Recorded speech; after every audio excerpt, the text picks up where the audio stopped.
And hello, everyone. My name is Eric K. Thomas, and I am the editor-in-chief of the Quintessential Gentleman and also a member of the Kappa Psi Lambda chapter of Alpha Phi Alpha Fraternity Incorporated, also known as the Wall Street Alphas. And I'm super happy to be able to host and moderate this conversation for our Suffering in Silence mental health event. Honestly, this conversation, I'm excited to have it. I really want to be able to really have conversations with these gentlemen on this call from various different, same word, bro, from various aspects and various experiences for us to really dissect the mental health. And not only, everyone knows we're having conversation about mental health. Yes, we get it. But how do you, pick up the signs either in yourself or in family members or friends? So I think that's important for us to talk about. Then also talk about what are these tips? What are things that people can do in order to deal with some of these mental health issues? Spoken with the panelists, and they're going to be honest and transparent and really provide some guidance on their own experiences on how we can, again, have more of these conversations and to be able to help people. As we all know and have seen the news, suicide is extremely high that has ever been. And, from numbers perspective, it's more Black men die by suicide than Black women. So for our brothers, it's really important for us to have this conversation, and we're going to get started. So the first thing we are going to do is introduce our panel. They're going to introduce themselves. Let us start with Mr. Steve Alexander Jr. Hi, everyone, and thank you so much for having me. My name is Steve Alexander. Before we even get started, I'm a proud member of the Theta Epsilon chapter, and I'm a licensed mental health counselor in the state of New York. Been practicing now for about 7 years, graduated from Teachers College, Columbia University with a dual master's degree in counseling psychology.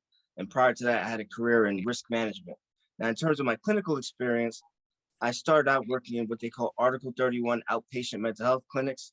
Then from there, I went on to some colleges, and I currently work in my own private practice, which is called NewYorkWellness.com. Thank you for that. Thank you for joining us. Mr. Michael King. Good evening, everyone. My name is Michael King Jr. I am a member at large, right? I'm considering a couple different grad chapters down here in the DMV. I'm located right now in Bowie, Maryland. And I am a licensed clinical social worker, licensed in the state of Maryland and licensed in the District of Columbia. And I opened up a private practice about a year ago, but I have 20 years experience in mental health, working in outpatient mental health clinics, working in supervised housing programs with adults with chronic mental illness, and family programs and to help homeless prevention, as well as worked at psychiatric schools, like level 5 schools located in the Maryland area. And now I work with men on helping guys deal with anger, anxiety, guys dealing with trauma, breakup recovery, healthy masculinity, grief and loss, anger management, and anxiety. And I'm so grateful to be here. Thank you very much to the brothers of the Wall Street Alphas and the Quintessential Gentleman for sponsoring this event. Amazing. Thank you for being here. Mr. Trent Out Loud. Geez, that's a lot to follow up, man. Gosh. Yeah, all right. Kudos to you guys. I'm the founder and CEO of a sneaker boutique up here in Canada called Exclusivity. Most recently, I am the author of 2 books that I proudly self-published: How Sneakers Saved My Life and How Sneakers Ruined My Life. More importantly, How Sneakers Ruined My Life. See, got you thinking. I recently, through my successes, found that I too needed some help in the mental health space. So I am new to this space. So like the 2 gentlemen before me are, professors and teachers and therapists. Myself, I'm a client. So I'll be talking to you from, the perspective of somebody that has gone through the ups and downs and dealing with mental health disorders. And I proudly go to therapy weekly. I'm a mental health advocate. And yeah, that's why I'm here. I'm here to just break that stigma. Thank you. And also, publishing two books is no easy feat. So, and we also have Dr. Ulrik Vieux. Good evening, everybody. My name is Dr. Ulrik Vieux. I'm a psychiatrist, board certified psychiatrist, general psychiatry, also child and adolescent psychiatry. I also did a family medicine residency as well as prior to going into psychiatry. I'm currently the chairman of the Department of Psychiatry at Garnet Health Medical Center. I'm also the founding psychiatry residency director also at Garnet Health. And I also have my own private practice called Enlightened Insight. And I'm a proud member. I was raised in a Zeta Zeta Lambda chapter out in Queens. Awesome. I'm in Queens right now. Awesome, awesome. And then last but not least, we have Mr. Aaron Warwick. Good evening, everyone. My name is Aaron Warwick. It's a pleasure to be here. Thank you for having me. I'm a Philadelphia native, engineer, mental health advocate. I'm the co-founder and CEO of Reju Incorporated, which is a mental health and holistic wellness mobile app that serves as a personal guide to mental, physical, and emotional success. We provide peer-to-peer therapy connections to end users utilizing AI technology and machine learning techniques. Mental health, I had firsthand experience witnessing the impacts of my family. That was my mother, best friend for 8 years, and we're talking chronic illnesses. So it has a deep passion and conviction in the work that I do. So I'm just here to talk more about it with these wonderful panelists and with you all here. So thank you for having me. Again, thank you all for joining us. So I want to get right into this. So I want to start with understanding and getting your thoughts on why mental health is still such a stigma among Black men. I know it's changed, but it's still there. And, one of the reasons we have these conversations. But I want to start with Mr. King.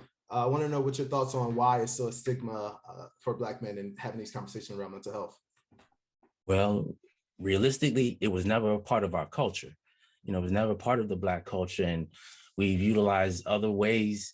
Not only we utilize granny, we utilize moms, it might have been the cool uncle, right? Or maybe someone from the barbershop, right? Or there may be ways that we look to ease the pain at the bar, right? So it was just never a part of our culture, man. And I'm so grateful that we're in a time now that we have evolved, and we see that like 20 years ago, I used to have to try to convince guys or practically like try to beg some guys, talk to somebody, it's okay. But now, people realize the value of it and the support that it can provide, not replacing family members or friends or anything, but being a part of a support system to help someone, make peace with some of the traumas they may have been through, to help someone deal with the breakup that they're going through, or whatever insecurities. So guys are opening up more now, and I'm thankful for it. But it was just never part of our culture, man. It was just not what we do or did. Yeah. Also, I want to add, I want to follow up with that too. The reality of the matter is psychiatry, mental health has not been friendly towards people of color, Black people historically. So for example, in the 1850s, 1860s, there was a disease called drapetomania, meaning that if you were an enslaved African and you ran away from your oppressor, the person that kidnapped you, that was labeled as a mental illness. Okay, so historically, medicine has not been fair to us. I mean, we all know about the AMA, but we had to start our own organization called the NMA. So historically, there've been a lot of struggles that we've had to face and overcome.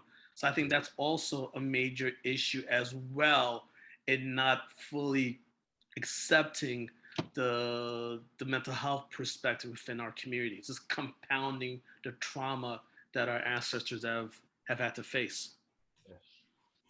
That definitely. And I think a part of it for me, when I think about it, is also possibly like that false perception of weakness that a man may have when telling people that they're seeking help for their mental health. A part of me feels like that's kind of in the conversation as well, where it's like, we always say, go to church, or, men don't feel this type of way. So this whole kind of narrative or society that they've put on the society of men have added to us not wanting to seek treatment, right? Yeah.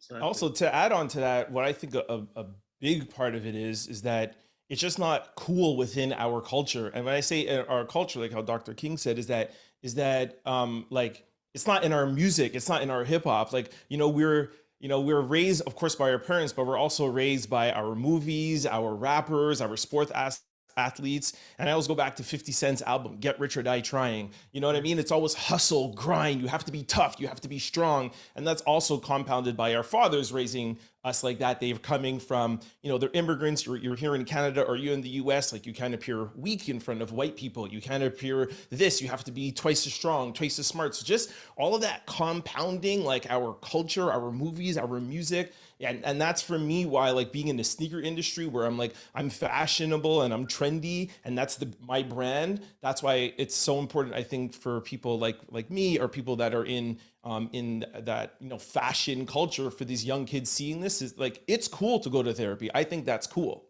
So I just think that we need to make that more relevant within our culture for our younger generation that's coming up. Mm-hmm.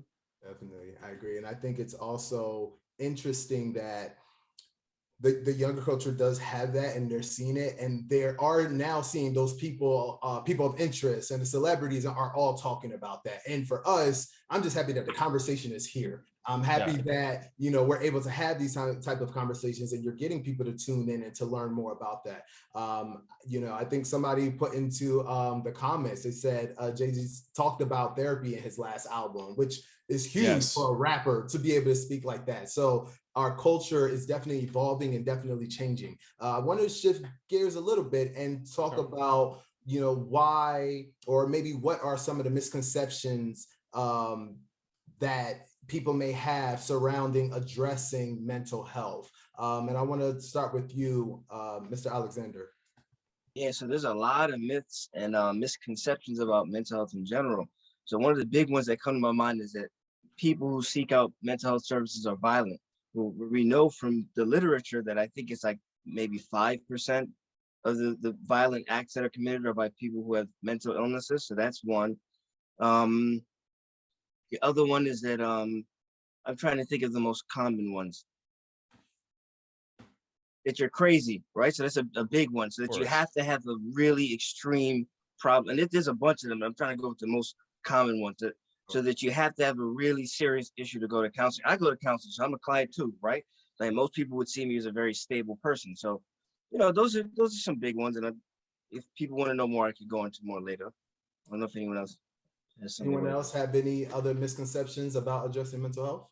Yeah, I would say that it's a sign of weakness, which is the complete opposite. The irony of it all is that in certain cultures, the therapist that you see, that's kind of like a level of prestige. So for example, when I was in training, some of my colleagues, they were set when they went to private practice, So I think that's an important aspect. And also another thing too, we tend to forget is that it's all connected. It's what we call the biopsychosocial spiritual profile. So meaning that unfortunately there are certain mental illnesses like depression that can manifest, right?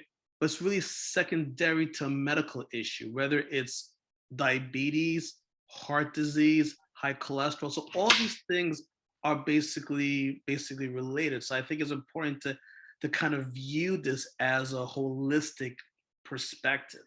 Yeah.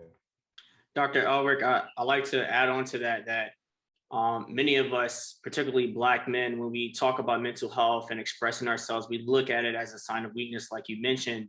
We're not told it's okay to be vulnerable, but there's strength in vulnerability. Because when we share these stories, we're destigmatizing mental health and the impacts of mental health, and kind of soldiering on and putting on this mask helps no one, because the stories that you share and experiences that you share can help someone that may be in another position.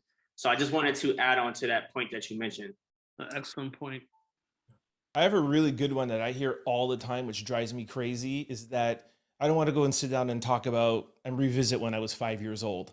You know, like people just think that like that Hollywood therapy where you're gonna go and sit on a couch and cry for 2 hours. And it's like people don't know that there's so many different types of therapy. Like I do cognitive behavior therapy, which I'm sure everybody on this call is very well aware of. But when I talk to a lot of people about cognitive behavior therapy, they're like, I don't know what that is. And, you know, briefly, it's just dealing with the now, you know, and not going back to why you are the way you are. Was it my grandmother, or was it when they dropped me when I was 2 years old? It's like, let's deal with this now. So this misconception of I'm gonna cry and go back to when I was 2, it's just, you know, we have to get rid of that misconception. Agree. And Agree. another thing real fast, a lot of people come in thinking that therapists only focus on problems, which is not true at all. You know, I've had to tell people often, like, you know, I'm here to hear about, I want to hear about the successes, the victories, and we're not going to try and control the conversation and try to dig. And that's another thing too. They feel like, you know, we're going to try to probe them, or somehow they're going to leave feeling like violated, or, you know, we got them to just spill all, you know, their guts or whatever, but it's not like that.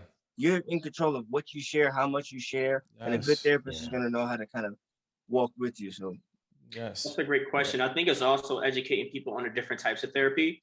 I think there's a range of, you know, therapy that you can perform that may pertain to a particular situation that you're in. Even myself, as I began to enter the space the past couple of years, I'm like, you know, I'm looking at aromatherapy, breath work, CBT, you know, just different things. And like you said, it's not always about identifying a problem, it's maintaining, maybe you're in a good space, right? So it's finding things that align with you and could support your mental health. Yeah, strategies and tools that help you get work, life, relationships balance. And then also personal development too, right? Because a lot of times in therapy, in that therapeutic space, we're talking about like, what are some of the barriers to you being your best self, right? And it may be anxiety in some forms, it may be anger or interpersonal communication, you know, in other ways. So yeah, so I'm glad the brother mentioned that. It's not always, you know, talking about problems. And, you know, sometimes I get guys that come in. And one thing I love about a practice and how the stigma is decreasing is I get a lot of guys in here, this is my first time. This is my first, I never talked to a therapist, you know? And then so, you know, and it was like, okay, at the end, you know, I'm like, hey, what did you get from our talk today? And, you know, they really say that, you know, it was different than what I was expecting, you know, like, you know, I thought I remember one client clearly saying, you know, I thought I was going to be like ridiculed or berated. And I was like, nah, not in this space here. This is a safe space, you know, because we've been taught to protect and provide. And, you know, the man box that we, in some ways, have been raised to believe or be in, you know, we need to break out of that and understand that, hey, in a safe space, you can be vulnerable, and vulnerability is not a weak word. It actually takes a lot of courage and strength. Facts. No, I agree. And I think also one thing for us is, and it's even outside of therapy, just looking at Black men in general, and the health, going to see a doctor. And I think there's this line between the familiarity that you have too. So normally, and I would say probably 10 years ago, finding a Black therapist or doctor was so challenging. So, you know, you having issues with being a Black man in America, and then trying to convey that and have those conversations with a white man or white woman could also bring us issues, you know? And I never want to say it's bad or you shouldn't do it, because I think you should get help. You definitely need to speak to, you know, a therapist, but there is that ability to say, okay, I see him, I'm talking to him. He knows from at least a foundational standpoint where I'm coming from. And I do think that is helpful and beneficial, and kind of can alleviate some of that, you know, ability to not want to, you know, be vulnerable and things like that. But I don't know, Mr. King, were you going to say something, Mr. King? Oh, no, you okay. hit it on the head. Yeah. Perfect. So, you know, I want to talk about, you know, what are some ways that you can first recognize that your mental health is failing, or that you have issues? And I'm talking about you specifically. One of the things that I found myself kind of understanding, I've been to therapy and kind of doing my own research, is this idea of like functioning X, functioning Y. So you can have functioning anxiety, functioning depression. You look great. I get up, I do my job, I do what I got to do. Everything is great.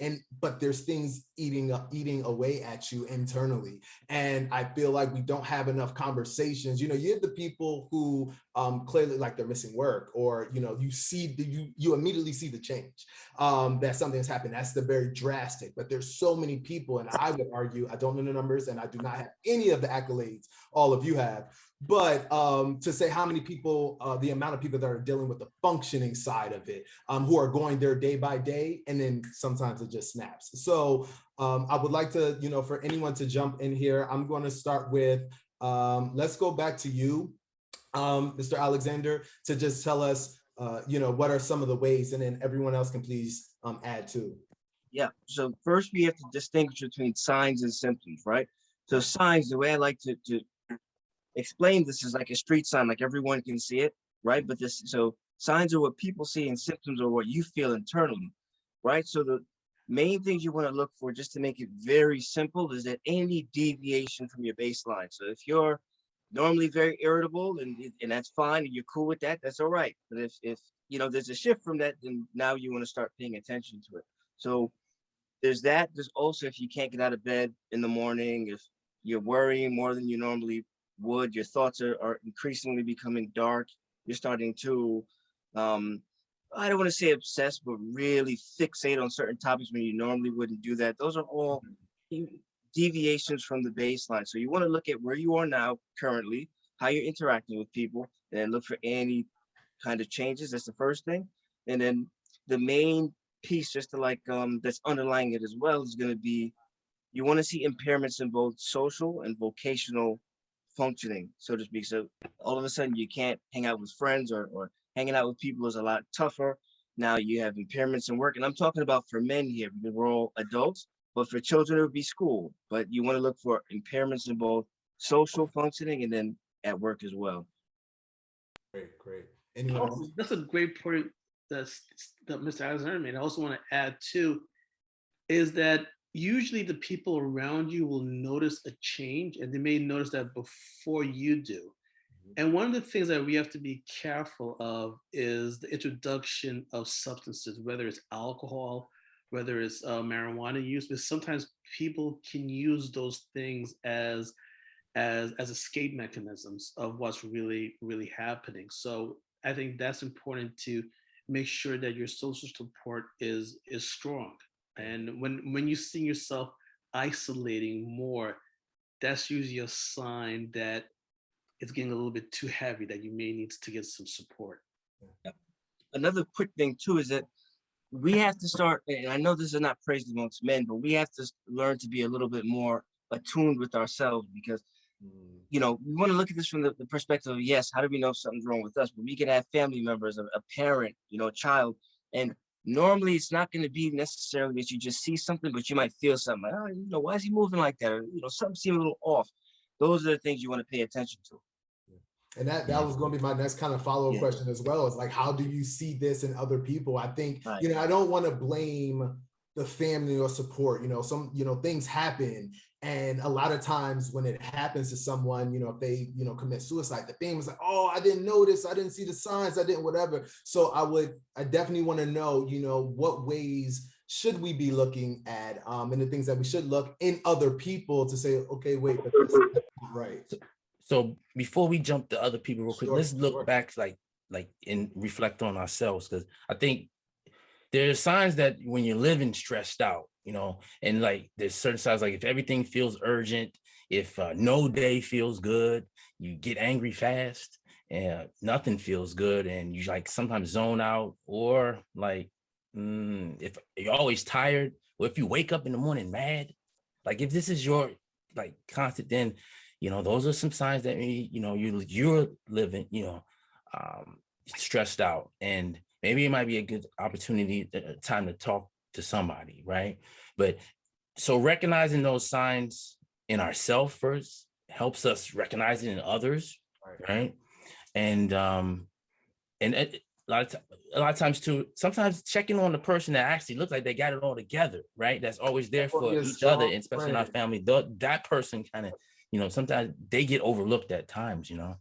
But yeah, I just wanted to kind of reflect internal words because that will help us see signs in others as well. Yeah, I have a comment that will kind of answer both questions. And I love that you have these panels of experts and you have these clinical experts, and I could talk really just on the personal side. And of course, like the clinical answer is family, work, social, whenever any of those things are affected. But when you go to your doctor once a year, you're not going for any reason other than just because you're going to your doctor, or you go to your dentist once a year. I feel like you should go see a therapist even when there are no signs, when there are no flags on anything or family, social, or work. So the same way how you bring your car, my car is at 25,000 kilometers. I got a call that says, oh, you got to bring your car in for a checkup. Like, why do we have these things set up for our cars, but we don't have these things set up for our mind, which is the most important function of all functions in our body? You know, I guess maybe outside of your heart. But yeah, I just feel that we're so focused on the signs and, oh, like you said, like, oh, I woke up irritable. I woke up this, I woke up like, no, I'm just going to go and speak to somebody just because I'm a human being, and all human beings have some level of anxiety or some level of something that's going on in your life. And cognitive behavior therapy can help with all facets. So we don't only need to look for signs. And to Trent and Michael's point, I think this will take us to the next question that you mentioned, Eric. Just like how we know internally who we are and our mental health concerns, we need to know the people we're supporting, right? Building a relationship with them, because when you know someone, you can identify easily that's not like yourself, something is slightly wrong. It is not diagnosing them or anything, but it's just, you know, cutting an eye like, okay, let me pay attention to this a step closer. Me personally, I was in a predicament like that where a very close family member, and it was very subtle at first, and over time it started to progress. And at a certain point, it progressed to a point where it's concerning. But I think in that moment, it was just identifying, hey, I know what you're like on a day-to-day, and this is not your specific self. And over time, I'm seeing slight changes. I'm seeing signs, as Steve mentioned, right? And it's being aware of that, and, you know, approaching them in a manner to say, hey, you know, not making them feel offended that you're coming to them with this, but just being open to having dialogue that, are you okay, right? But I think just knowing the individual, and having a relationship with them makes it easier to identify if there's something slightly off, just from my experience. I definitely agree with that. And I would also add to, specifically to men and Black men, be vulnerable with your friends. You talk to your homeboys, your friends, everybody about everything. You know, what you doing, club, all of those things. But you never say, hey man, I'm struggling. You know, that work is really taking me out and I don't really know how to handle it. And those type of conversations to me will make so much of a difference, because one, you never know what that next person is dealing with, and meaning who have already dealt with it and can help you, can say, oh, I used to feel like that when I did this, and then I changed this. And I have real honest conversation with my friends. When I see something going on, I call them out, hold on, what's going on, man? Like you doing stuff a little, you all right? You good? And we need to have more of that type of conversation, even just with our friends. And I don't think we do enough of that as Black men. And I think that can definitely help astronomically in terms of the vulnerability, kind of checking in with your friends and really having open and real dialogue and conversations. Brothers, but the problem with that is, as Black men, we're not raised to be vulnerable. We're not raised to show emotion, show our feelings. And that's a problem with Black men, more later generation, and the later generation are raising us. So I think I go to a therapist bi-weekly, but it's like getting us out of that mindset of to be vulnerable, to be able to open ourselves up. And like you said, we talk to our friends, but most of the time we don't talk to our friends of anything of substance. We just talk to them about general things. We don't say, hey, we don't say I'm struggling. We don't think to say this is going through my mind or I'm depressed about something, because that's a sign of weakness. And emotionally, we're not supposed to show weakness. We're not supposed to cry. So we first have to step out of the place of being of that mindset. I'm not gonna say toxic masculinity, because I don't agree with that, but to help us understand, like, as men, we are able to cry as well. We are able to show vulnerability, and that doesn't negate us as being men, being protectors, being the guardians as we're raised to be. Well, that's why we're doing panels like this, so that you can see other Black men being vulnerable, talking about going to therapy and doing these things. That's the only way. It's going to take time, but you talking, us talking, and everybody, Instagramming this and posting it and making it go viral. That's how we're going to change the conversation, right? And you know what? Oh, you go ahead, Michael. Go ahead. Okay, so and there's an amazing evolution of Black men using therapy, right? So the brother who just talked about the group of friends, and I understand that stigma, right? Because sometimes guys don't want to, because of embarrassment, right, talk to their friends. But in my spaces, I remember I had a session with a client like a couple of weeks ago, and actually, he was mentioned that, like, I like this space because I can be vulnerable, I can be free. I can't be like this with my friends. And then his next thing was, maybe I want to say, maybe try to look for some new friends. He started questioning like the type of company, the men he was being around. And I'm not saying like I didn't ever tell him to do anything like that, but he started to question because he looked in the therapeutic space. You can look at, if you're focusing on personal development, you can be vulnerable in that space. You look at what's the barriers. So when things come up about in your life and the decisions, and you start to reflect in this space, sometimes that may come up where you question, okay, well, where am I going? And are these friends that boys I'm with now, are they going to help me get there? Or, so it makes you really take a reflective look at yourself. So yeah, there are sometimes guys, sometimes in your crew, and you might not know until maybe a year or two later, like, man, I was in therapy for years. They might not say it to you, but, men are using services. And then to add to your point, when he's saying, oh, I don't feel like I could be vulnerable with my friends. Can your friends be vulnerable with you? Ooh. So sometimes there's a self-awareness piece too. Good point. You think, like, when someone says something to me, how do I react? When they tell me that they had a bad day, do I say, man, you be good, just try that thing tomorrow? Or do I say, so let's unpack. Well, I won't say unpack, that's a therapy term. But let's talk about it, man. Like, what's, so why was the day so hard? So are you that person that you're looking for in your friends? And having that mindset, in my opinion, will allow you to be, to find those people who are just like you. Eric, Michael, and Trent, y'all literally just summed up the point I was about to mention. It's really our job and responsibility to cultivate a safe space where we can express with ourselves and with our friends. It's our responsibility. And like you said, Eric, when I talk to my friends, hey, how you doing? How's your day? What's new? Building that relationship and establishing that, then they do, they turn around and do that to me. So you're cultivating that environment. You're building that, a safe space where you can freely express yourself without feeling judged or ridiculed. Expressing your mental health. So I agree with you. I mean, it's important to, nourish your relationships and make sure they reflect, who you want to be. Definitely agree. And I'll add this, and I know we'll move on, but, to the brother that was saying, we have to, how do we be this way? How do we learn? How do we unlearn these things? You're now aware. Before we weren't aware. We didn't know. There was no Google. There was none of those things. Now that you know that we need to unpack these things, we know that we can't operate in the way that we've been operating for years. That's the first step. Is knowing that, no, this is not how it's supposed to be. I'm not supposed to have the whole world on my shoulders, and I should seek help. So definitely great conversation, everyone. Thank you.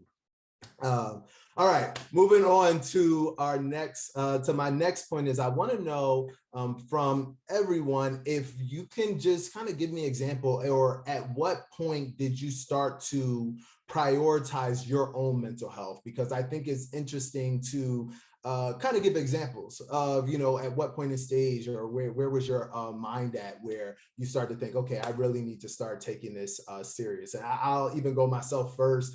During the pandemic, I was on that functioning line, but I lived in a studio apartment in New York City, no friends, by myself, everything. And that time was so difficult for me. Being able to go around people and then just being inside with my thoughts 24/7, and then not even go to a different room. You go from your desk to your bed in a studio. So at that point, it was just too much for me, and I definitely needed to seek help. But I want to go over to let's start with Dr. Vieux. Yeah, sure. Well, I think the thing with me was that when I was in medical school, I was basically torn between going into family medicine and going into psychiatry. So those were the two specialties I was thinking about. And like a Black man, like a man of spirituality, I remember some guys that I knew at the mosque were saying, well, don't go into psychiatry because that's that's this is something that really didn't make sense to me. So so I go into family medicine like a general real doctor, and I'm doing it in Queens. Yeah. And I'm telling you, my patients' anxiety, depression, complicated bereavement, substance abuse, trauma, I can just keep going on and on and on and on. So that was to me when I said, you know what, I need to go into this field. Yeah. And hence I went into psychiatry. And one of the things that I have noticed, and I think is an important thing to notice, that within the past 3 to 5 years, I've noticed people really trying to reach out to the community. So for example, there's a brother, a fellow Alpha brother by the name of Sidney Hankerson. Sidney was a part of Columbia, and now he's a part of the Mount Sinai system. Sidney actually did a research on getting a grant where he was actually reaching out to faith leaders. Because again, speaking to the imam, speaking to the preacher, talking about mental health issues, that's a way of destigmatizing mental illness. One of my things, I'm very much interested in sports psychiatry. So I'm actually working with a lot of professional athletes. So that's another way to kind of destigmatize. So I think there's also a social outreach in basically targeting key individuals to make this aspect of our culture healthy, for us to feel comfortable about talking about these issues.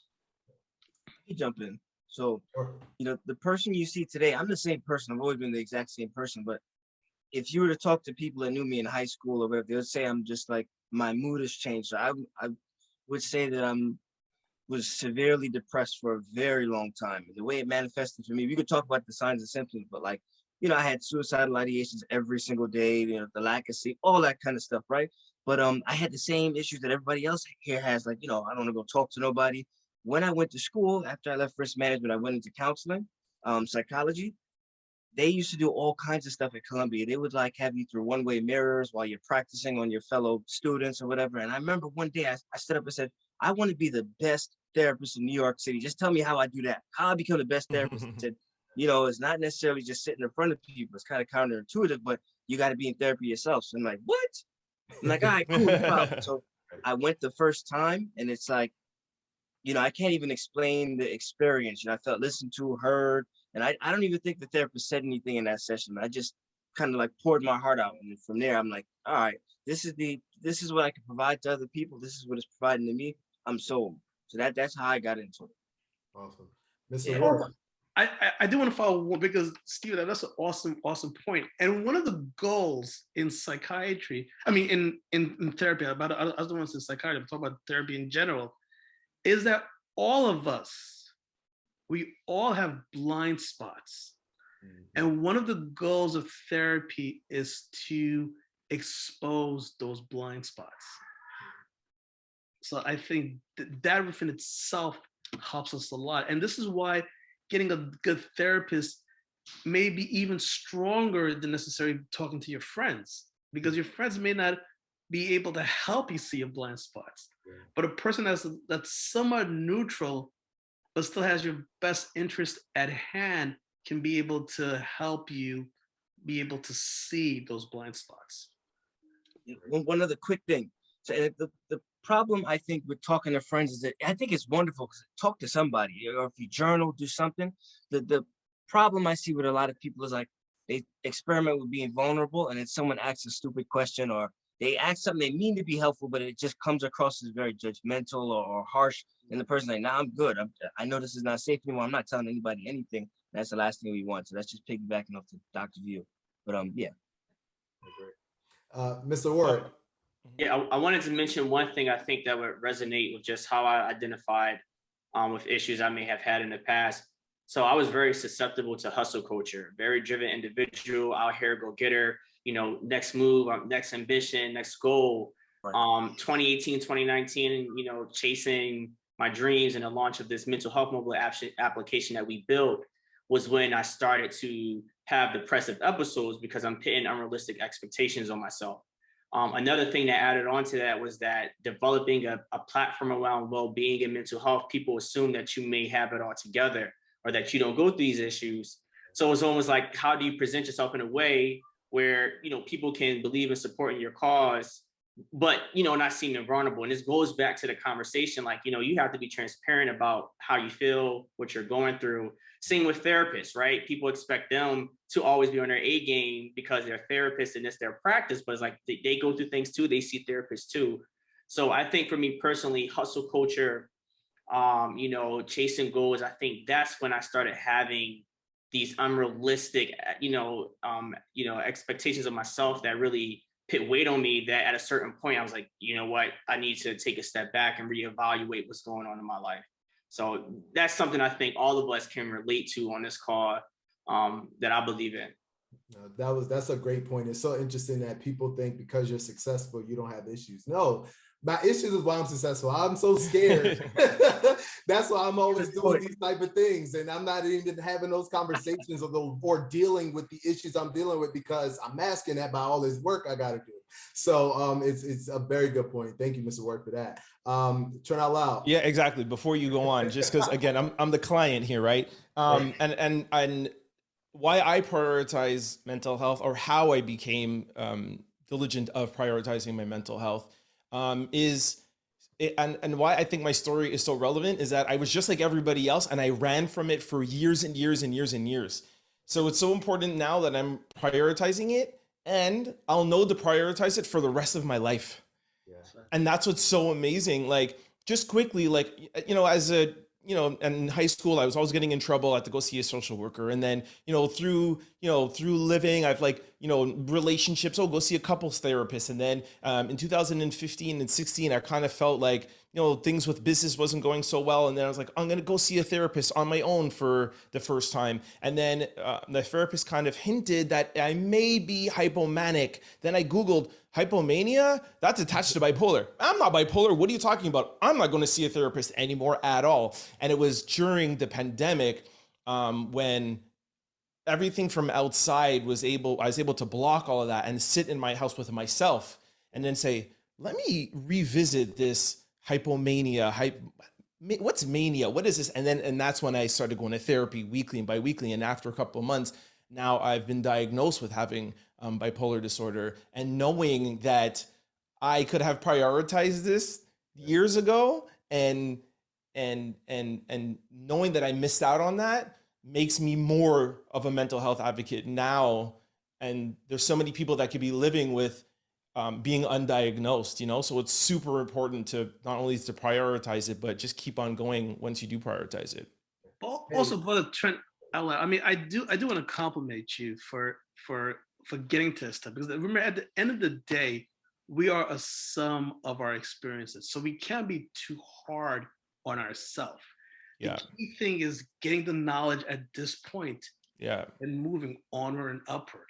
Yeah, for sure. But it's just the power that I feel now through, being diagnosed almost like a year ago. And I feel like I'm He-Man now. Like when I leave, and just to know, like, I have chosen not to deal with my bipolar with medication. I was given the option to, but I decided to deal with it through going to therapy. Like somebody said, bi-weekly, I go weekly. But I come out of my therapy sessions feeling like I'm Superman. Like, you go into the booth and you come out with that S on your chest, and I get it. Yes, I shouldn't be hard on myself, but I'm just like, wow, I could have been going through this amazing feeling so long ago. I just wish I would have prioritized it a long time ago. But I do understand what you're saying, that we can't be hard on ourselves. But it's the best thing that's ever happened to me in life is therapy.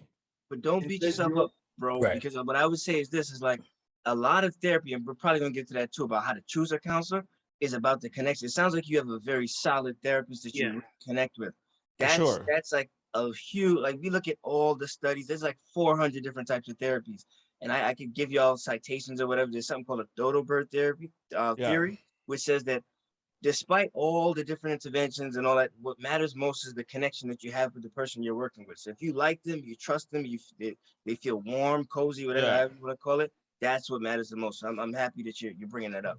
But important to note, though, and I will take the responsibility, because the same therapist that diagnosed me with hypomania, that's the same therapist I left and I went back to after. So it wasn't the therapist, it was me. It was my own ego and my own the stigma being like, I was a mental health advocate before that, but I'm like, I can't be bipolar, I can't be hypomanic, I run a multi-million-dollar company, there can't be nothing wrong with me. So just that, the same way how I'm speaking about the stigma, I was once there at one time with my own diagnosis. And that's why it's important to have somebody like me on the call talking about that, where it's like, you know, like, just don't miss that opportunity, man. It's so important, and it can change your life for the better.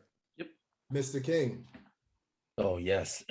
I see someone in the chat put self-awareness. That's amazing. And, you know, self-awareness is a key concept in overall emotional intelligence. But, you know, so the question was what? How do we get into the mental health? Prioritize it. Prioritize. Okay. Because in school, I was introduced to therapy by being on the other side, right? Was going through. Well, when I learned to really prioritize it, I'm gonna keep it real. So like, okay, I got married in 2002.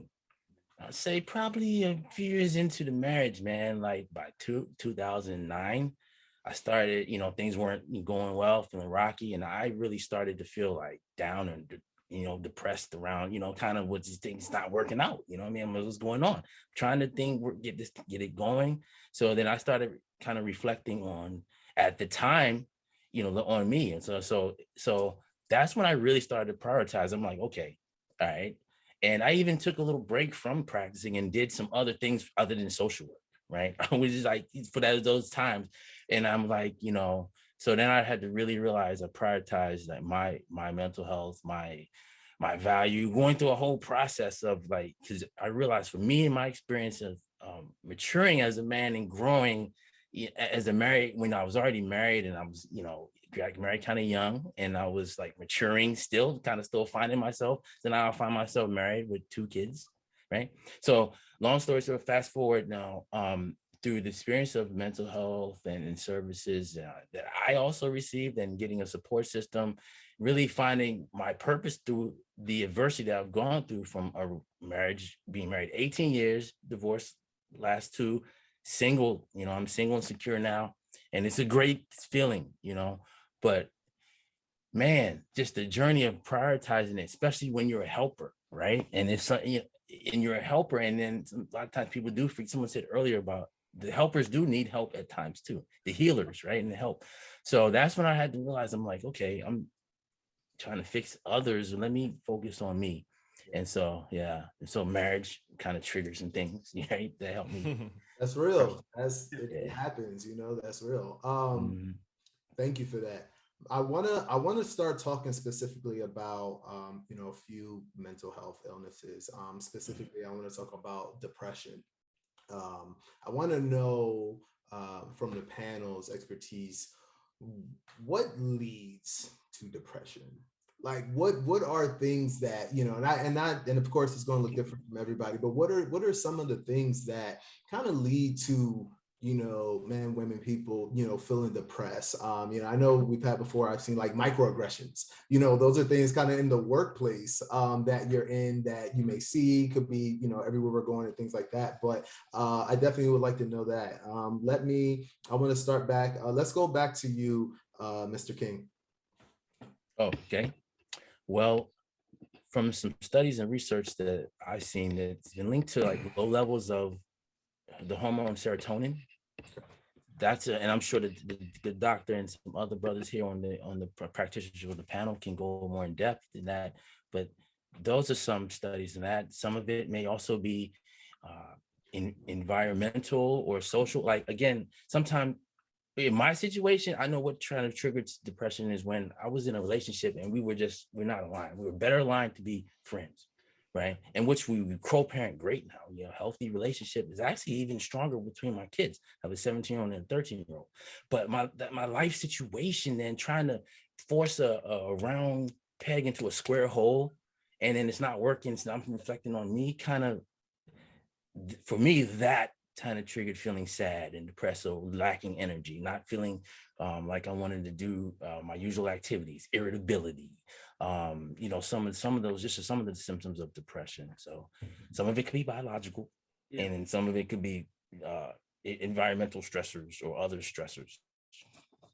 Anyone else want to add, Dr. Vieux? Yeah, I'd like to add, I mean, excellent point, Mr. King. And also want to add too, we have to be able to conceptualize the different diagnoses of depression. So oftentimes people will confuse adjustment disorder with depressed mood and anxiety as depression. So for example, if something bad happens to you, if you're going through a divorce, I mean, people have said that going through a divorce can be one of the most traumatizing things that happens to a human being. Losing your job, whatever, you're going to be sad. That's a realistic reaction to a life event. But depression, sometimes you can have people that are, life seems to be okay, but again, because of levels such as serotonin, norepinephrine, dopamine, they don't feel that great. So it becomes a biological issue. Also want to mention something that Brother Warwick mentioned about, when he was going through the hustling phase. Looking at that perspective, one of the challenges of that is looking at other people and comparing yourself to others. Yes. That Social can be media. really problematic because you don't know what is going through people's lives. A lot of times it can be all bells and whistles. I mean, a person can be driving that nice Maserati and you think that person is chilling, but in reality, they're empty inside. So I think it goes back to really understanding yourself. And when you're comparing yourself, that can to other people, that can lead to depression. That can also lead to anxiety, where not feeling good enough. So these are all the kind of things that do play a role. And I also do believe that diet can play a role on how you feel about yourself. I think one of the things as African American people that we have, our diet is not always the greatest, and I speak for myself as a guy that's getting a little bit older. But we need to, we focus too much on the meats. I mean, people have said that having a plant-based diet is much healthier. So it is true. You truly are what you eat. So I think those aspects play a role as well in establishing strong mental health. Dr. Ulrik, to add to that, we recently performed a study, and individuals that utilize social media are 2.7 more times likely to be depressed than those who do not, just from the things that you mentioned. Another thing, me personally, is nutrition, specifically alcohol abuse, the impacts of how you feel after you drink, the next day, the next morning can also introduce these feelings or episodes of depression as well. And, I've met with my therapist, and one thing he mentioned to me was constant and consistent stress, long-term stress, because, we're so normalized to that, but that has long-standing impacts on our well-being as well. And also, I want to ask also, Brother Warwick, is that, in fact, there was a study done by Rachel Yehudi back at Mount Sinai, and she studied survivors of the Holocaust. She actually studied their children. And she found that 1-2 generations after people that actually been in the Holocaust. So these people themselves were not in the Holocaust. Their grandparents were in the Holocaust. Those individuals had a higher level of cortisol. Cortisol is the stress hormone. You need some cortisol, if you're in a dark alley and somebody's chasing you, you gotta get the adrenaline going up. But when cortisol level is always high, that leads to inflammation. Inflammation can lead to cancer, it can lead to hypertension, it can lead to diabetes. So when we look at what are some of the reasons why Black males tend to live shorter as compared to white males, even if you take out the socioeconomic perspective, even if everything is equal, thank you, epigenetics, but it all goes back to not having that proper cortisol. Your cortisol levels are completely out of whack. And I will say, we have to be very, very careful of what society is saying. So right now, marijuana is very common. It's like a common thing, right? But people don't fully understand that people that use marijuana a lot, that actually leads to depression. That actually leads to anxiety. And forget about the other aspects of psychosis. So it's not as innocent as it may appear. Now, again, I can tell you some positive aspects of marijuana use. So I'm not one of those people that's like so like gung ho. Yeah, I try to be in the moderate level, but sometimes people right now it's becoming so common, and people don't understand that. For example, I have literally had patients that use cannabis a lot, and they're depressed. And when I tell them maybe an SSRI may help you, they're like, no, all I need is the weed. I'm thinking, whoa, this is not. Yeah. There's a disconnect here. Yeah. Guys, I have something that I want to add. I'm playing devil's advocate for a second here, and those are all amazing answers. But why are we trying to identify depression? Why are we asking that question? Mm-hmm. Because we're not trying to teach people how to identify when there's something wrong with their car or why you're limping. If you play ball and you're limping, you're going to be like, I don't know if I sprained my ankle. You're going to go to a doctor.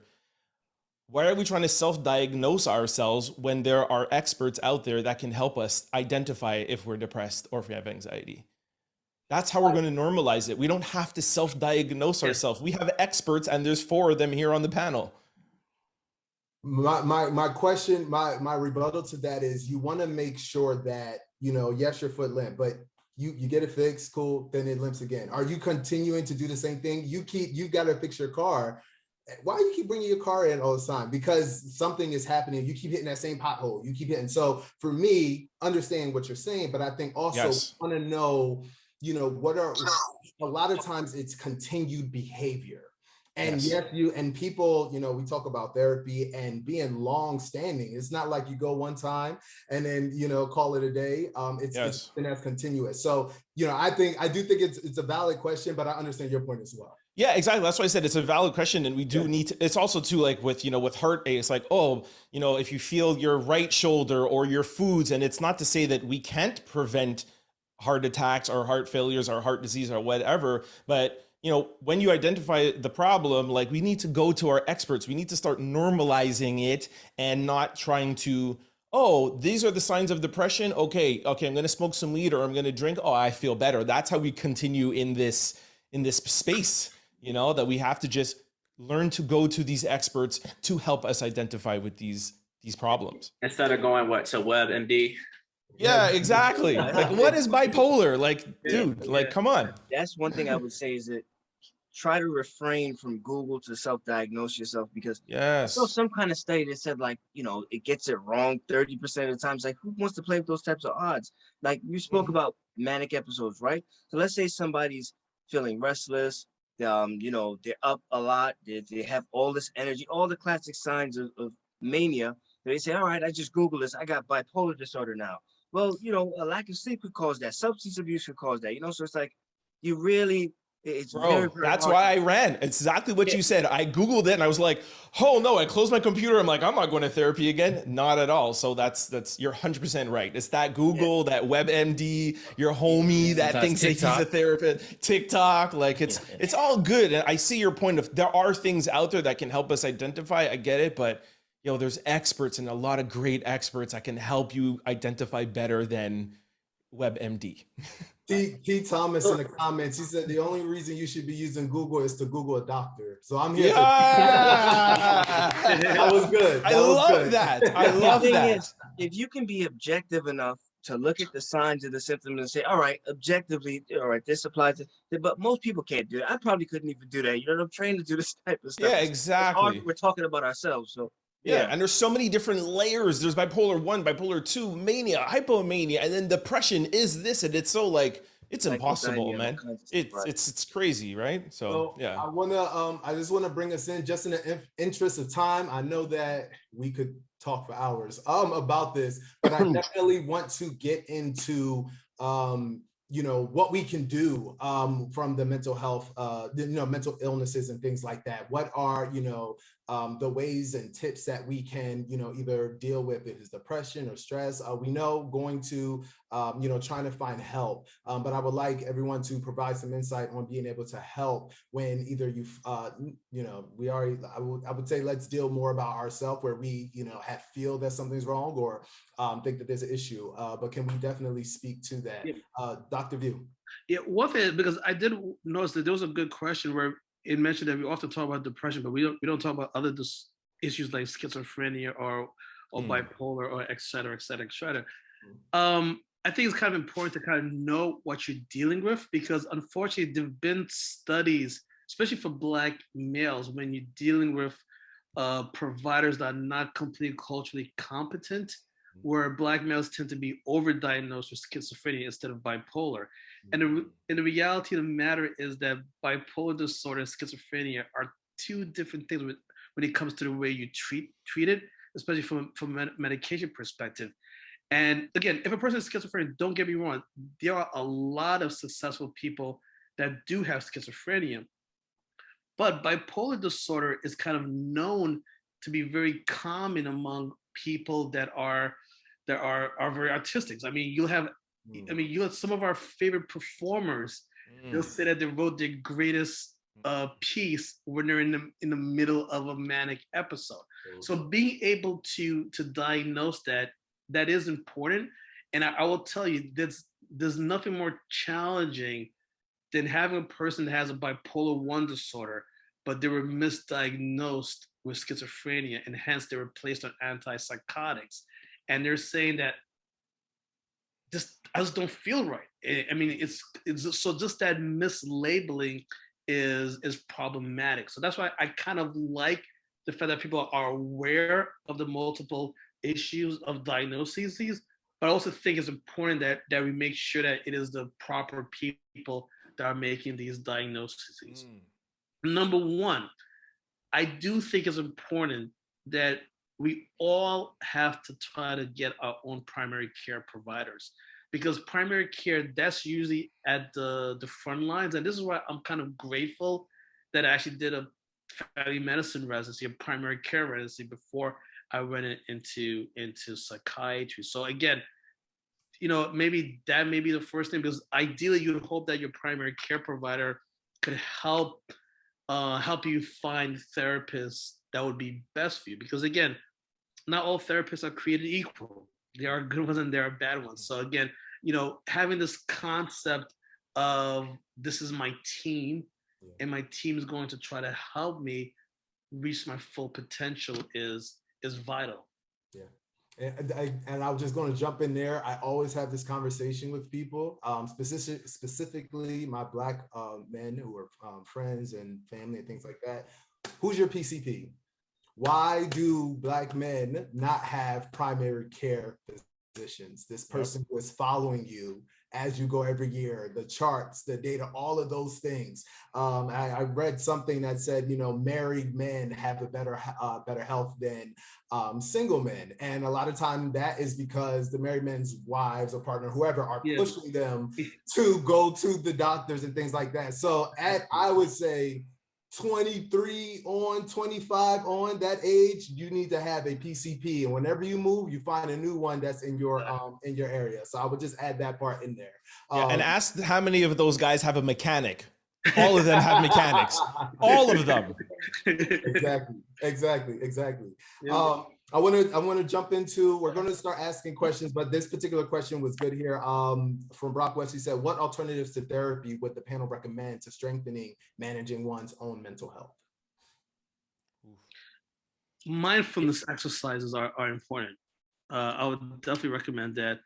I cannot speak highly enough of exercising. And when I say exercising, we all, in January, we all joined the gym and we stopped going in February. Yeah. What I'm saying is maybe doing maybe 150 minutes a week of aerobic exercise is sufficient. I think so. Just getting up and moving. Again, the issue of diet. I can't emphasize that enough. I mean, diet is really important. So diet, mindfulness exercises, actually physically moving. These are things that can kind of that definitely help with mental issues, whether it's depression, anxiety, even some other disorders as well. Yeah, I would say not necessarily like alternative to therapy, but another thing that was brought up. I think my chapter brother Lentz is in here and he mentioned it. So sleep hygiene is I can't. I wish I had a bullhorn to just like, scream that 1,000 times, 1,000,000 times, right? So sleep hygiene, everybody should look up sleep hygiene, what that is, how you practice it. But then also another thing I would recommend is called expressive writing. So, we hear about journaling, but look up specifically expressive writing. I would say in addition to therapy, I had my own trials and tribulations, and journaling in a very specific way really helped me. So expressive writing is another tool I throw out there. Aaron, excuse me, Mr. Warwick, you have an app. That was it. So please let us know. Sure, absolutely. Me specifically, I do like to meditate and practice yoga, but I think more so, as Dr. Ulrik said, I like to get active. So going to the gym, I love to snowboard a lot. Like those are like my outlet tools. So finding some type of passion or something that you love, where you can kind of get exercise and get going. I do practice active journaling, and sometimes I, even read those things out loud just to get it off my mind. I think that also, lightens the weight. I know some of my team members practice like aromatherapy, breath work is really good. I listen to a lot of like lo-fi music and just sounds and just, breathe to that and relax and just be mindful of what's around you and cognizant and not stressing on everything around me. So I think some of those things is helpful, were helpful for me. Yeah, it's so funny. Someone, Todd Davison, in the comments, he said, what we consume every day is more than just food, media, music, it all factors. And I even tell myself, I'm old, I'll say old school, but my old school's different. 90s, 2000s, R&B. I hear that all day, every day. But, I keep hearing Kelly Price talking about, put a ring on it, or, you cheated on my best friend. Those things you consume. And I think the conversation around music is also something we don't talk enough about, especially as much as music is a part of, I would say, our culture's, our livelihood. And, hearing the things that you're listening to day in and day out can definitely affect it. But I definitely wanted to add that in there as well. Yeah, I have something quick to add, because at the risk of sounding redundant, I'm going to say go to therapy regardless or whatever. But the reason why I do know the answer to this is because there are some times that my therapist goes on vacation or we have Christmas break and I get anxiety of like, holy shit, what am I going to do for the next 3 weeks when I can't go to therapy, knowing that I'm bipolar and knowing that I'm not taking medication. So everything that these good brothers just said, I have written down as my answer of like meditation, which is something also too, I was like, man, I'm not meditating. I'm not sitting down there with my fingers like this. Like meditation has been amazing for me, calms me down. Very difficult to do because my mind is always all over the place. But just like going to the gym or doing anything or running or lifting weights, it's training your mind to meditate. So that really helps me when I can't go to therapy. Breathing exercises, physical activity, and thoughtful journaling. What did you say, guys? Expressive journaling? Expressive writing. Expressive writing. Yeah. Mm-hmm. Yeah, it's like definitely Google that. If that's something you want to Google that. It's like, I was like, I'm not journaling, but then when I figured out what it is, of like how to separate when you have like a question, how to separate it, and then the pros and cons of each decision, like it's really, it's peaceful. So yeah, they're all alternatives, but go to therapy. And to add to the therapy piece, which will be our last question before we start opening up for questions, is how do you choose a therapist? And even going to Dr. Vieux, you said there's some good ones, there's some bad ones. So what are the things we should be looking at or looking for when you are interviewing, I would say, therapists? Well, I'm going to say something, and this may surprise some people, because I used to be like, so when I was looking for a therapist, I said that I need to see a Black male. That's it. That was the only person that can relate to me. Well, the person that I got was a black woman, and she wound up being the best person possible. I teach doctors to become psychiatrists, and I have trained some phenomenal white Asian psychiatrists that have empathy. So I think it's important to when you're looking for a therapist, you want to make sure that the person has empathy, that they can relate to you, that they empower you. I think that's an important thing.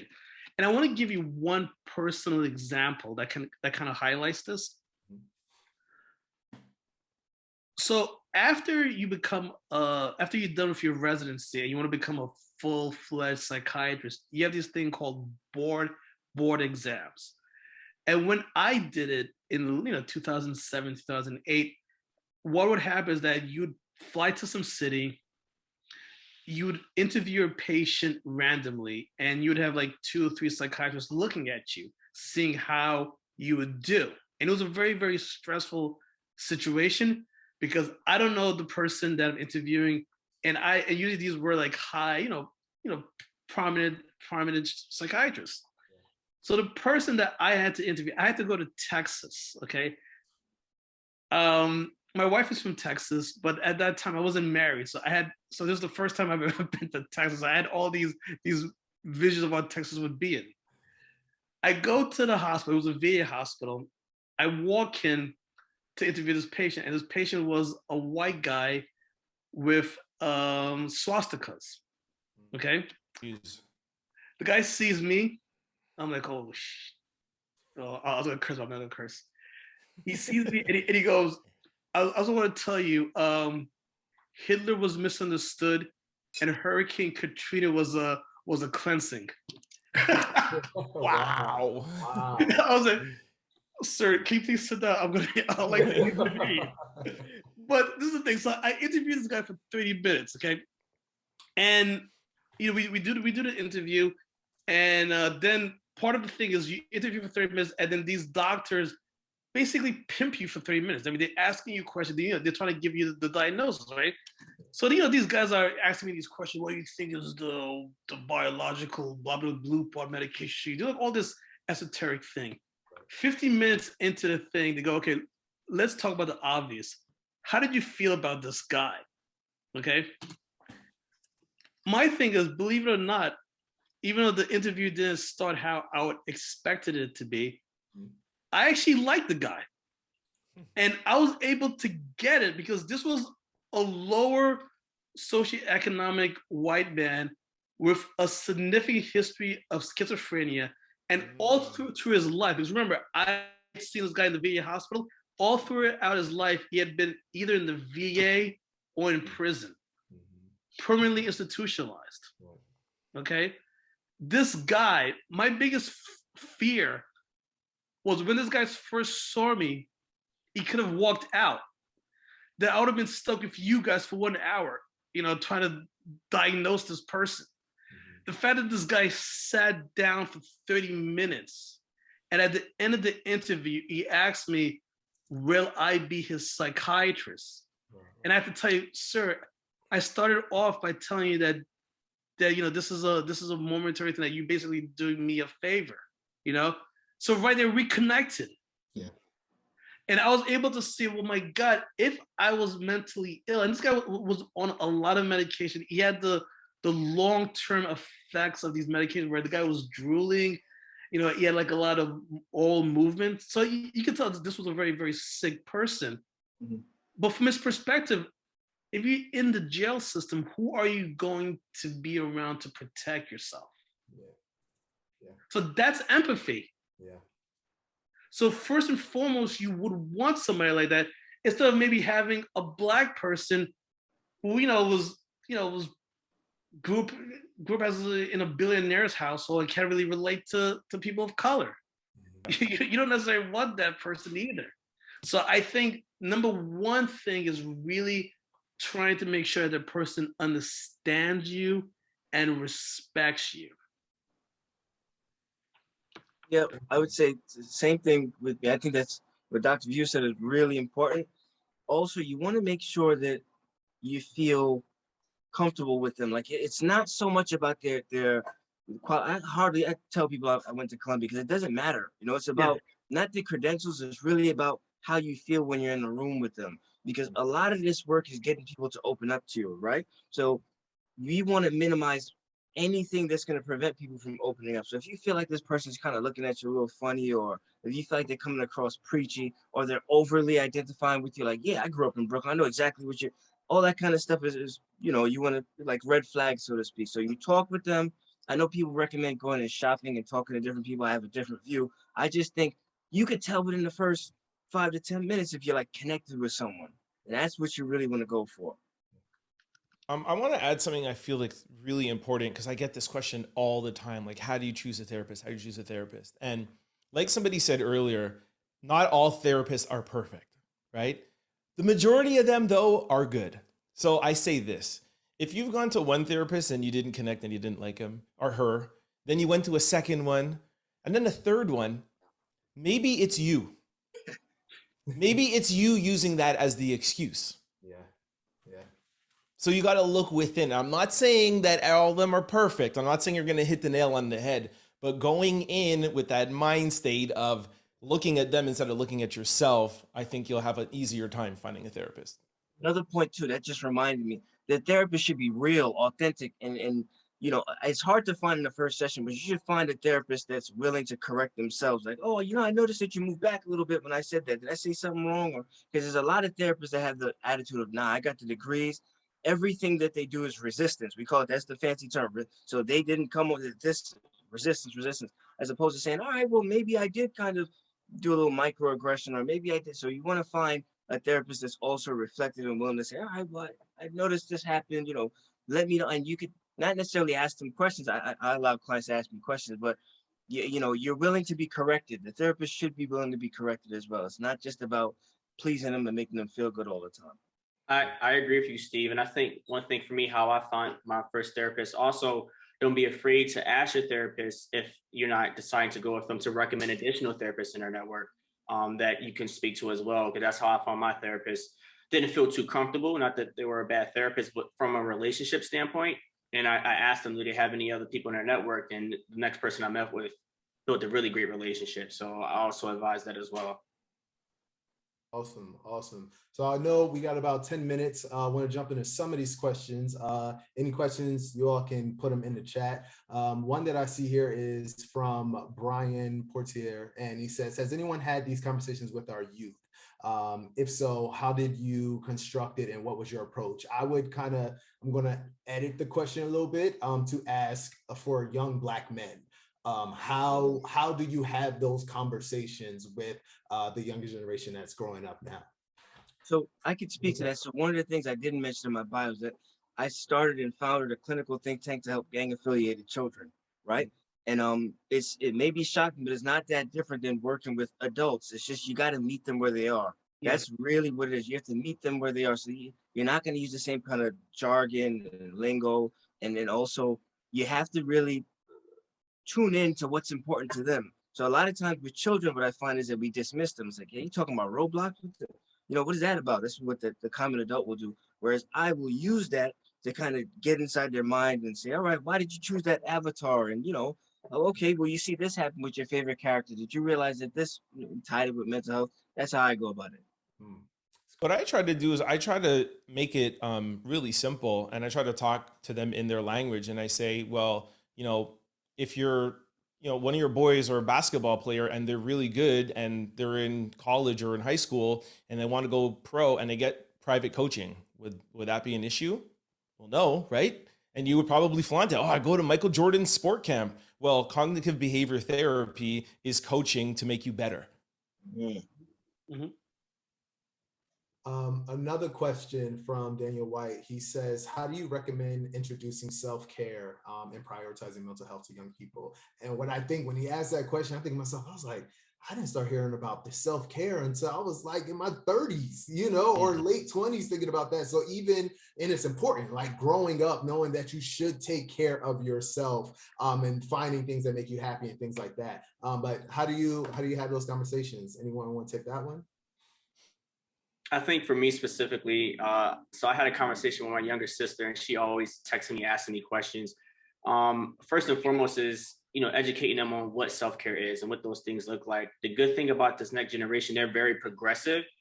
And they're already ahead of the game. Some of them know more than me about self-care practices, but I think educating them on what self-care looks like, and why it's important to them, and exposing them to different self-care techniques and how it's important to where they're at in their personal life. For me, with working guys, especially from like the baby boomer generation or the older era, that giving themselves permission to, you look at self-care as a routine of healthy habits that make you feel good, that have a positive impact on your overall well-being. So yes, it can include going to the gym or physical activity. It can include learning new things like yoga and understanding, opening and exposing yourself to that activity and some of the benefits it has with strength and balance and mindfulness and being present, and the deep breathing exercises that can help reduce those cortisol levels.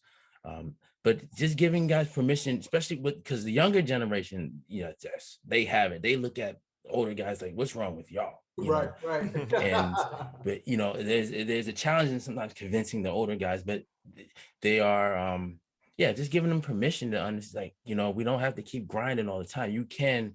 And self-care is not like going and spending a bunch of money or creating some type of hardship, right? But it's a routine, having routine of healthy habits that have a positive impact on your overall emotional well-being.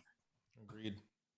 See, from Jamel Henderson, he says, also, can you share the challenges in getting to have access to getting potential clients via insurance, government support, etc.?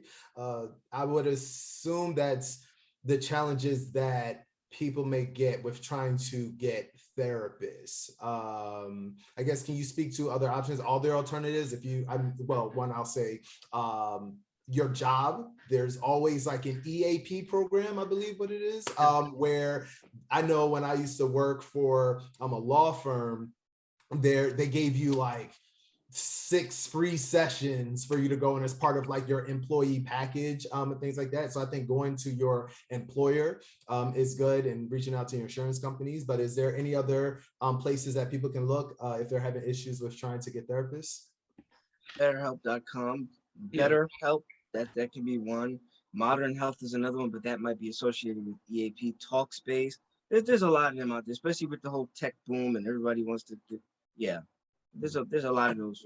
And also, I would speak to the provider to see if they have a reduced fees. I mean, some therapists will do that. But again, it's important to make sure that part of valuing something is kind of making the effort to pay for it. And I say this, I remember I've got like a good friend of mine who's a surgeon.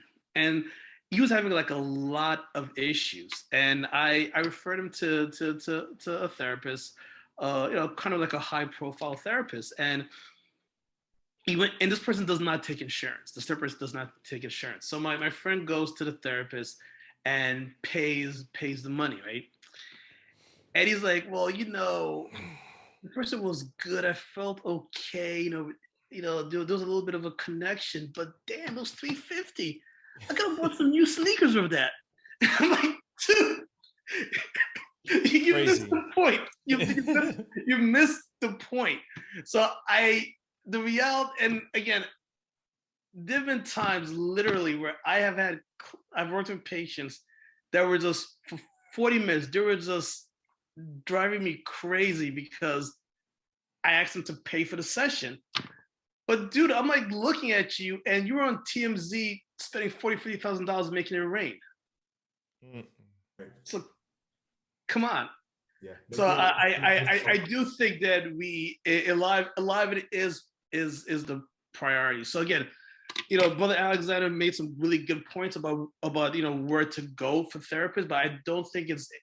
And again, there are therapists that do reduce fees, but again, that cannot necessarily be an excuse not to get the help that you need, because the blind spots will make you lose a lot of money.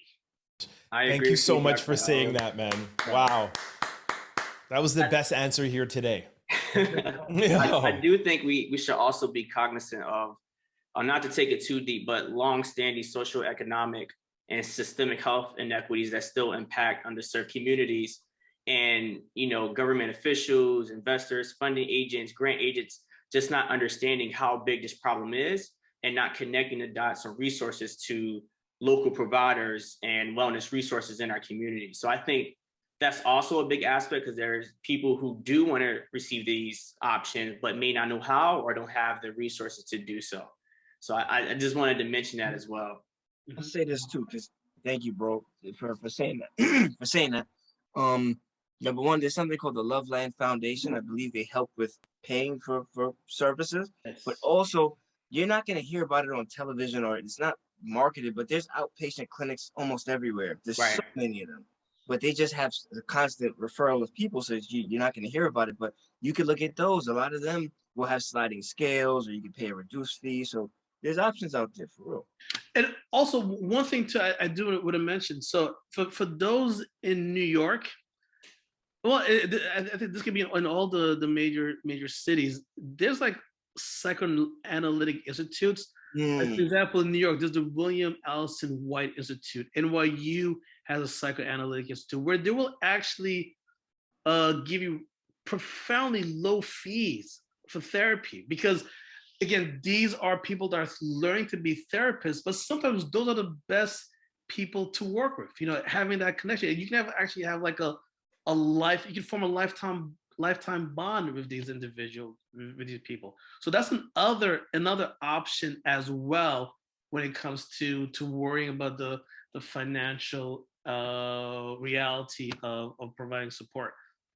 If there is another Sorry, go ahead. You go. There's an organization down here in Maryland, in the Montgomery County area, the Black Physicians Health Network. They're actually paying for services for people of color and people that go through their program. You know, that started about a year ago, halfway through the pandemic.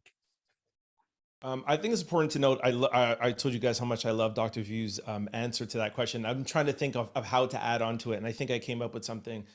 Don't only look at the 250 or 150 or 350, whatever it is, as spending money. Look at it as an investment into being more profitable, if that's what you want to do, if you're so concerned with money. Because as I mentioned before, I talked about in my book, How Sneakers Ruined My Life. I was going through a downturn, losing millions of dollars.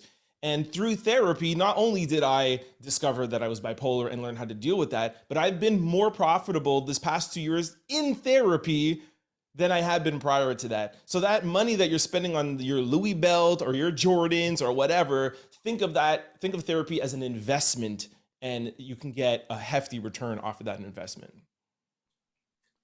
Perfect. With that, I'm going to close this up in interest of time. We ran out of time. Again, we know we could have had this conversation for hours. But I want to thank our panelists for joining us. This conversation was amazing. Everyone giving their experiences, different perspectives. We all need that. And I just want to thank these brothers for joining us on this call to have this conversation and to shed light on mental health.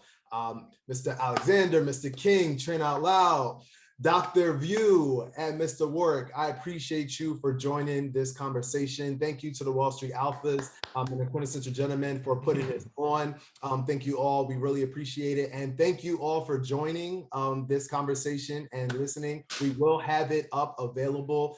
Should be up tomorrow on the Quintessential Gentleman's website. So you all will be able to, if you miss anything, and if you want to share this conversation to other people, I would say that it would be the most important takeaway for me, is that if you did get something from this, to share this to someone, share this to a brother, share this to anyone that you think may be struggling, maybe wanting to know more information. I think this was very, very, very informative. But I want to thank you all for this. See, somebody asked for a part 2. Yo, let's do it. Let's do it. Thank you so much, gentlemen. And I hope everyone has a great night. We'll talk soon. Thank you. Thank you, guys. Thank you. Thank you. Good night, everyone.